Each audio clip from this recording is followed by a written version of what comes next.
জুলাই সনদ নিয়ে কি বার্তা দিল দেখেন বিরোধী দল। বিএনপি ক্ষমতায় আসা মাত্র জুলাইকে অস্বীকার করা শুরু করেছে।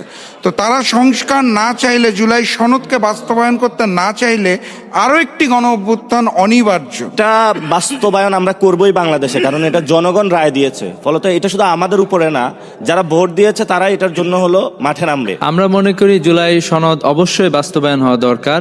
এটা সেই আলোকে দেশ পরিচালনা হওয়া দরকার, কারণ গণভোটে অধিকাংশ মানুষ জুলাই সনদের পক্ষে হাঁ ভোট দিয়েছে। পুরনো যে রাজনৈতিক চর্চা, অর্থাৎ ক্ষমতায় অধিষ্ঠিত হওয়ার পরেই পূর্বের যে প্রতিশ্রুতি ভঙ্গ, অর্থাৎ তারা প্রতিশ্রুতি ভঙ্গ দিয়ে এই যাত্রা শুরু করে। অনেক আশা, অনেক প্রত্যাশা নিয়ে এবারে নির্বাচনটা হয়েছে।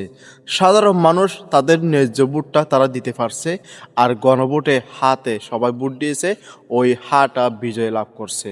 বিজয় লাভ করার পর সংবিধান অনুযায়ী যারা কথা বলতেছেন, সংবিধান অনুযায়ী সব কিছু হবে। আচ্ছা বলুন তো, বারবার সকল দলের নেতারা বলতেছে সংবিধান অনুযায়ী 2026 সালে কোনো নির্বাচন ছিল।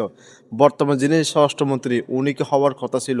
বর্তমান যিনি প্রধানমন্ত্রী উনি তো সংবিধান অনুযায়ী প্রধানমন্ত্রী নয়। যদি সংবিধান যদি মানতে হয় তাহলে বর্তমান সংবিধান অনুযায়ী প্রধানমন্ত্রী হচ্ছে কি শেখ হাসিনা। তাহলে আপনারা শেখ হাসিনাকে প্রধানমন্ত্রী মেনে নিন, তাহলে সব কিছু ঠিক হয়ে যাবে।